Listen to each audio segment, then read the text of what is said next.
championships from the top seed position. Well, at least I think he's doing the right thing by starting the match and making Ozio finish on the left lane. It's important for Baker to get out in a hurry with some strikes to get him loosened up.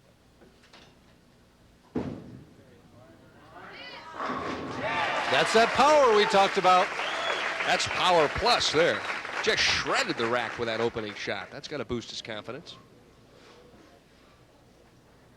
Now the shoe is on the other foot. Ozio on lane 34 will open the championship match. Soft, but it held. Just a little. I thought he was a little too soft on that shot for a second, but the ball held pocket. Boy, all of a sudden the intensity and the concentration just tweaked up a little bit when you get to that title match. Well, this is to get Mark Baker back in the Tournament of Champions. This is a big match for him. It's amazing, and too. Ozio's on the verge of becoming a superstar. For the double. Boy, is that pretty. You cannot throw a bowling ball any better than he threw that one. Yeah, that time Ozio came all the way back and gave him that fist right at the end of the approach. Watch this. He'll run it all the way out. Has a pretty good idea. An old player used to do that once in a while was Harry the Tiger Smith. Used to show that guy he was going to strike. Baker blowing the air out. It's important that he stay with Ozio right here. High on the Brooklyn. He gets the break.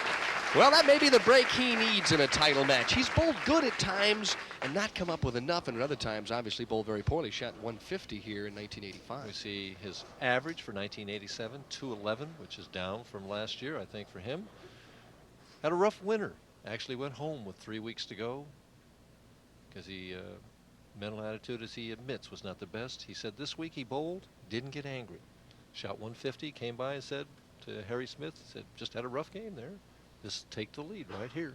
Mark Baker believes he's a much more mature player now, as evidence of that shot right there. Baker comes storming back.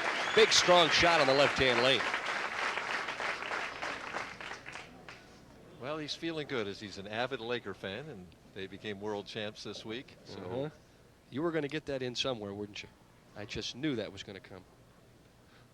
Obviously, Mike Durbin, a big Laker fan as well. Ozio to remain perfect and keep the match tied, and he does. And all of a sudden, the lights come on, and both players really drill in the pocket.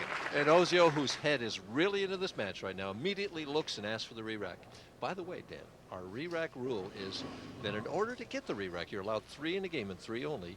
It must be your first order of business when you go to that next lane, and he's really concentrating right now. Ozio trying to make it 4 straight and put the pressure back on Mark Baker.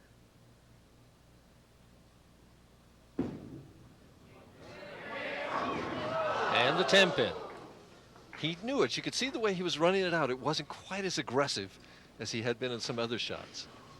He knew that, in the way you know that is you can feel it with the fingers. As it comes off your hand, you know you didn't quite catch it.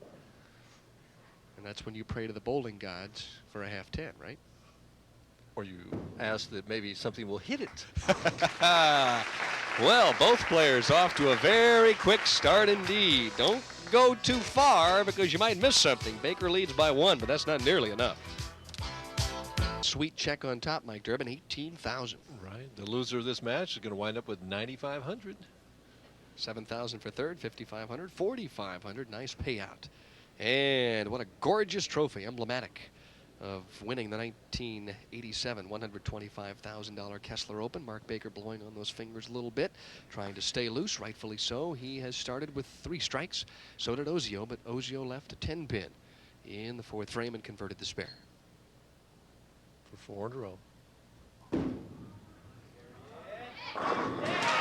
He went up and checked the approach in between frames because he had slipped and came up at the line when he got that Brooklyn in the 2nd frame, and he stayed right down with that shot. Ball finished strong. He's off with that good start that we were talking about. Mark Baker winning better than 87,000 in 1985. This year thus far 18,600. To say that he has struggled over the last year would be an understatement.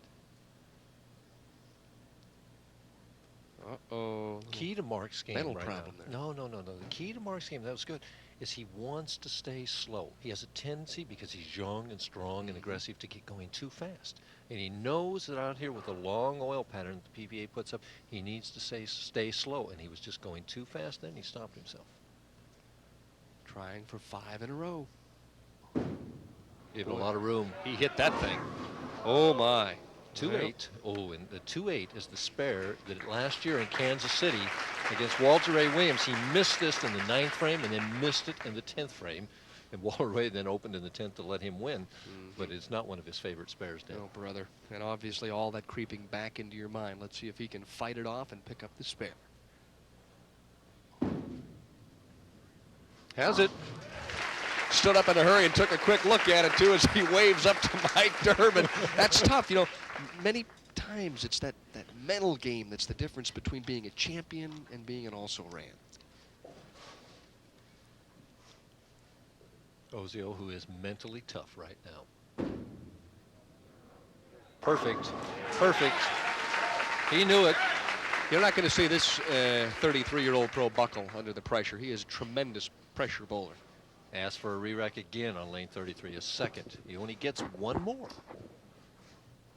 And a lot of people may ask, well, why do they ask for that re-rack? Well, the pins can come down and be just a little off spot, and to the experienced eye of professional, he sees that 3-pin is a little close to the head pin, and he sees on that ring and 10 is what he's thinking in his mind. So he tries to get him a re-rack where they'll come up all where he wants them.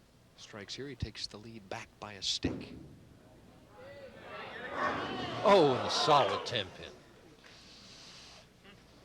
Yeah, if looks could kill, that 10-pin would be looking for a memorial service.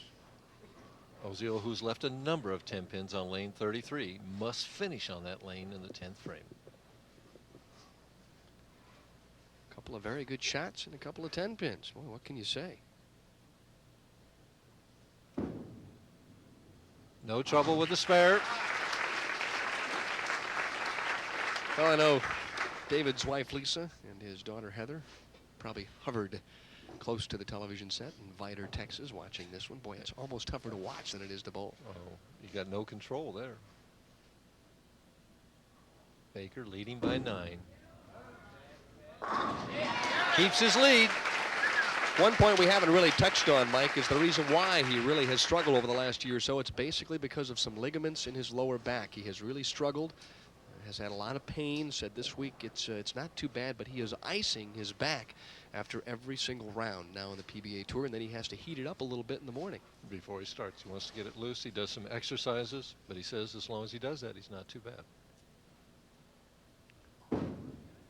One more for 19, and knocks that 10-pin out. The power of Baker knocking that 10-pin out of there. You can see him trying, I think, to keep himself under control, too, Mike, to just say, hey, don't get too high, don't get too low. Let's just play somewhere in the middle. He's trying to control that heart rate. I know the feeling very well as it's pounding away. He leads by 19, but David-Ozio may change complexion here. High. Lapse in concentration there. He just, I don't know, he just wasn't together on that shot. Lifts the 3-6-10, and right now Ozio is in a big hole. Must make this spare. It's amazing what an opponent's double can do to your arm swing.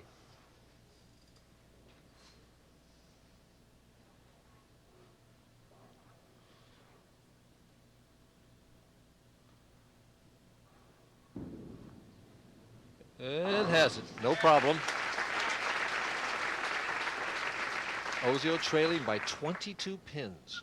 Can still potential 246 if he would strike out. Right now, Baker is going at a 238 pace if he would spare strike. And there we see the scoreboard. 22 pins the difference. Ozio must get it going now. And carries the light hit. That's been more reliable for him than the solid hit.